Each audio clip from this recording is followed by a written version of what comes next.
इसीलिए आपको ट्रेडिंग में अपने ईगो को कंट्रोल में रखना चाहिए। ट्रेडिंग में सबसे बड़ा दुश्मन बाहर नहीं बल्कि आपके अंदर छुपा होता है, आपका ओवर कॉन्फिडेंस।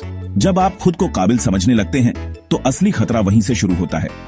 एक बार कुछ ट्रेड्स क्या सही हो गए, आप सोचने लगते हैं कि आप ही अगले मार्केट लीजेंड हैं।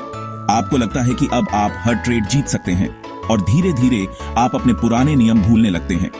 लेकिन यहीं पर ज्यादातर ट्रेडर्स बर्बाद हो जाते हैं। ओवर कॉन्फिडेंस आपको अंधा बना देता है और आप मार्केट के असली रिस्क को नजरअंदाज करने लगते हैं। चलो सच बोलते हैं, कुछ जीत के बाद अजेय महसूस करना आसान है। आपको लगता है कि अब आपसे कोई गलती हो ही नहीं सकती। लेकिन ट्रेडिंग में ओवर कॉन्फिडेंस ऐसा है जैसे प्रैक्टिस में 3 गोल करने के बाद आपको लगे कि आप वर्ल्ड कप जीत सकते हैं। असलियत में प्रैक्टिस और असली मैच में बहुत फर्क होता है।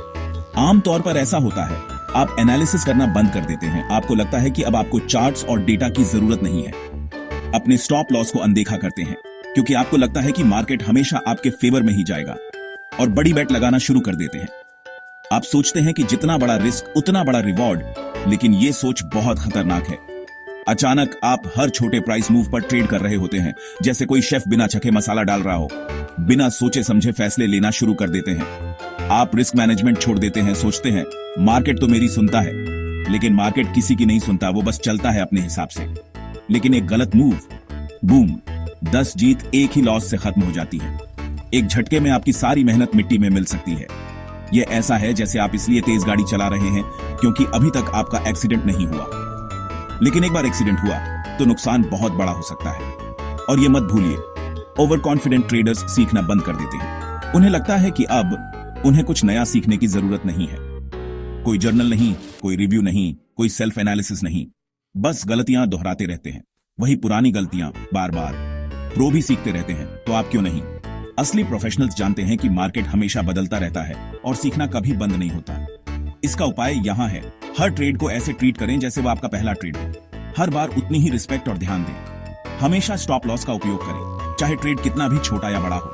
अपनी पोजीशन साइज सही रखें और कभी भी अपने रूल्स को इग्नोर न करें, और हर ट्रेड को लिख लें, अच्छा हो या बुरा। जर्नलिंग से आप अपनी गलतियों को पहचान सकते हैं और आगे सुधार सकते हैं। मार्केट एक्सपर्ट वे नहीं होते जो सब कुछ जानते हैं, वे होते हैं जो मानते हैं कि वे सब कुछ नहीं जानते। विनम्रता ही असली ताकत है। विनम्र रहें, तेज रहें और कॉन्फिडेंस को, ओवर कॉन्फिडेंस को नहीं, अपने ट्रेड्स को ड्राइव करने दें। सही कॉन्फिडेंस आपको आगे बढ़ाएगा, लेकिन ओवर कॉन्फिडेंस आपको गिरा सकता है। याद रखिए, मार्केट में टिके रहना है तो सीखना, अनुशासन और विनम्रता सबसे जरूरी है। स्मार्टर ट्रेडिंग साइकोलॉजी के लिए सब्सक्राइब करें। एपिसोड 3 अगला आ रहा है।